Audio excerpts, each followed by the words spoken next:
दोस्तों, किसी भी बेअक्ल इंसान को चलाना या उसको अपने अनुसार कठपुतली की तरह चलाना बड़ा आसान हो जाता है उन लोगों के लिए जो अपने आप को हमेशा से ऊपर रखना चाहते हैं। और जरूरी होता है यहीं पर किसी भी एक कुशल नेतृत्व की, साथ में ही आपके बहुत अच्छे सारथी की या अच्छे एडवाइजर की जो आपको सही तरह से एडवाइस करें। बहुत सारे दोस्तों के बहुत सारे दोस्त अच्छे एडवाइजर होते हैं, वो अच्छी एडवाइस करते हैं, पर क्योंकि वो दोस्त हैं इसीलिए सामने वाला उसकी एडवाइस लेता नहीं है। बहुत सारे केस आज की डेट में कोर्ट भरे पड़े हैं डोमेस्टिक वायलेंस के केसेस को लेकर। इन केसेस में होता क्या है?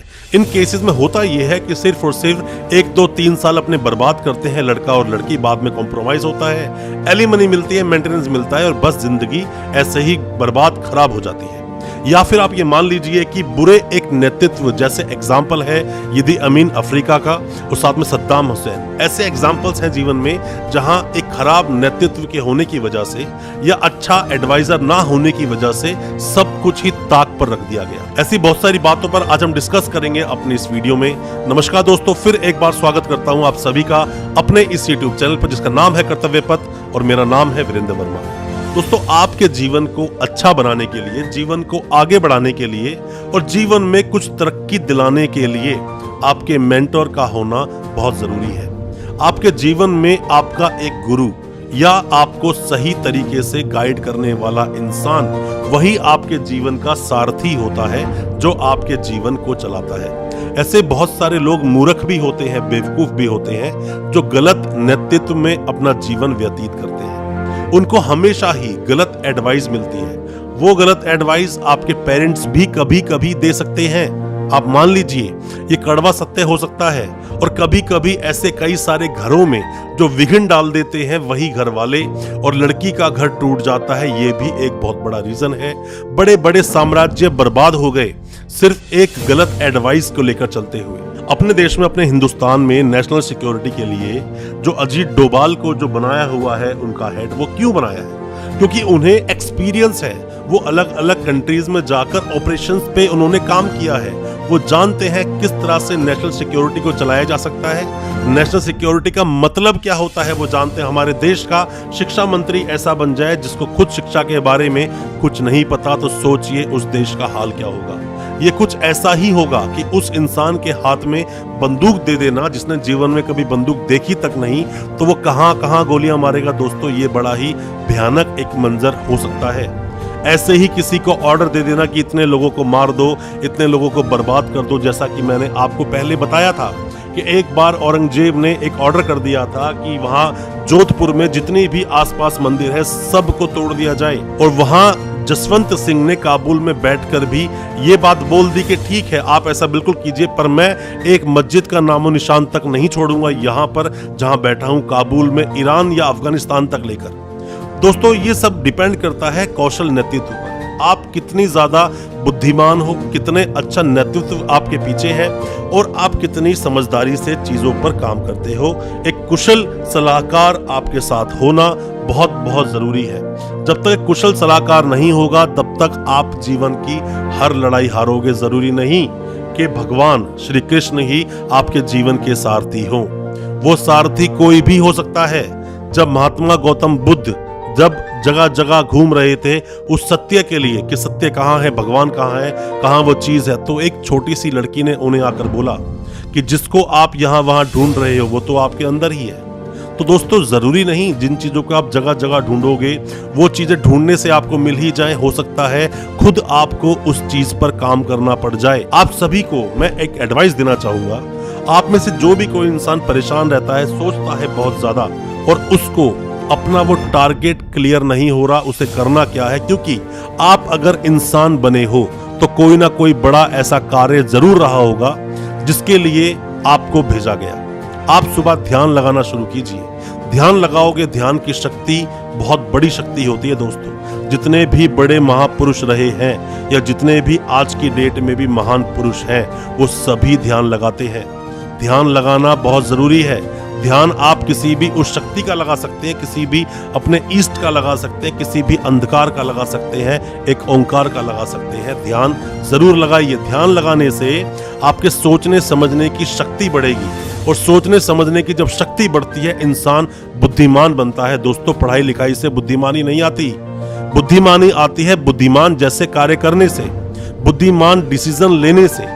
जब तक आप बुद्धिमान अपने आप को नहीं बनाएंगे, तब तक जीवन की हर लड़ाई को आप हारेंगे। दोस्तों, जैसा कि अपनी हर वीडियो में मैं कोई ना कोई मैसेज देने की कोशिश करता हूं और एक एग्जाम्पल से देने की कोशिश करता हूं, तो आपके जीवन में जैसा मैंने बताया कि एक अच्छा मेंटर होना बहुत जरूरी है, अच्छा सारथी होना बहुत जरूरी है। जब युद्ध हुआ महाभारत का, उस वक्त सारथी का बहुत बड़ा रोल था। दोस्तों, उन सारथियों में से श्री कृष्ण जो सारथी बने अर्जुन के, और वहीं दूसरी ओर शल्य सारथी बने कर्ण के।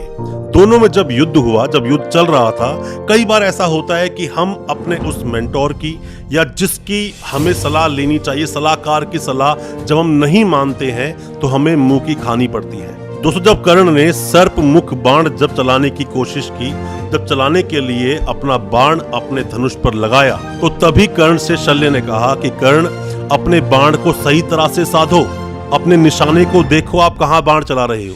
पर कर्ण ने उनकी बात नहीं सुनी, उन्होंने तीर चला दिया। शल्य हो सकता है कि पहले भांप चुके थे कि क्या होने वाला है या क्या अभी अगली इनकी रणनीति होने वाली है। पहले के जो सारथी होते, शल्य एक बहुत बड़ा सारथी था दोस्तों, और जो पहले के जो सारथी हुआ करते थे, वो युद्ध को पूर्ण रूप से जानते थे। जैसे ही सर्प मुख बाण चलाया कर्ण ने, वो बाण चलते ही वो एक बाण अर्जुन को मार सकता था आसानी से।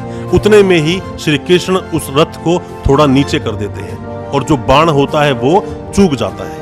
कई बार आपने जब अपने मेंटोर की बात नहीं सुनी, आपने मुंह की खाई होगी। जिस तरह से एक और मैं आपको एग्जांपल देता हूं दोस्तों, जब आपने देखा होगा महाभारत में कि जब 12 वर्ष का वनवास काटने के बाद 1 वर्ष का अज्ञातवास काटना था इन महाभारत में इन सभी पांडवों को, 5 पांडव को, तो इसमें होता क्या है कि एक बार जब उस राज्य पर जब अटैक कर देते हैं, पता चलता है, तो गुरु द्रोण उनको बोलते हैं, सभी कौरवों को, दुर्योधन को बताते हैं कि जितने भी पांडव हैं, सभी पांडव एक ही जगह पर अपना अज्ञातवास काट रहे हैं। उस अज्ञातवास को काटने को भंग करने के लिए सबसे आसान ये है कि कोई भी क्षत्रिय, कोई भी जो बड़ा एक योद्धा होगा, गाय की चोरी को बर्दाश्त नहीं करेगा। आप जाओ उस राज्य पे अटैक करो, सभी गाय को वहां से छीन लो उन लोगों से, तो वहां ये होने से अर्जुन बाहर निकल के जरूर आएगा और अज्ञातवास टूट जाएगा।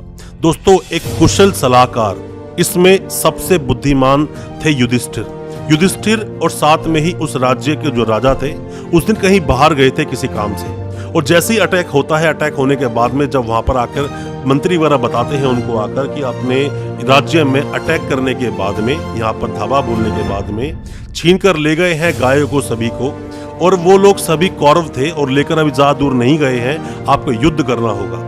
तो जो उनका बेटा होता है वो कहता है ठीक है मैं युद्ध करूंगा। तो द्रौपदी के कहने पर ही जो अर्जुन होता है, जो वहां पर विरंबला का एक रोल प्ले करता है, वहां पर जो सिखाता था, उनको नृत्य गाना सिखाया करता था, उनकी सिस्टर को, जो ये युवराज थे, तो उनके साथ जाते हैं। और जाने के बाद में जब देखते हैं कि वहां कौरवों की बहुत बड़ी सेना खड़ी है, तो जो उनका बेटा होता है, जो राज्य में जहां पर अज्ञातवास काट रहे थे, वो भाग खड़ा होता है तो पकड़ कर लाता है अर्जुन और बोलता है तुम कुछ मत करना, सिर्फ तुम बाण चलाने की एक्टिंग करना, बाकी पूरा युद्ध मैं देख लूंगा। उन पर वो हंसता है तो अपना रथ मोड़कर वो उस पेड़ पर जाते हैं जो बरगद का पेड़ था, जिसमें उन्होंने सारे अपने अस्त्र शस्त्र रखे थे, और उन्होंने उस वक्त हाथ जोड़कर ये कहा था कि आप सभी मेरा इंतजार करना 1 साल का। मैं आप सभी को हाथ जोड़कर आज 1 साल के लिए विदा लेता हूं, और मैं ये वादा करता हूं कि जिस दिन मैं दोबारा जब आपको यहां से निकालूंगा, तो गंगा स्नान कराने के बाद मैं फिर से आपको शुद्ध करूंगा,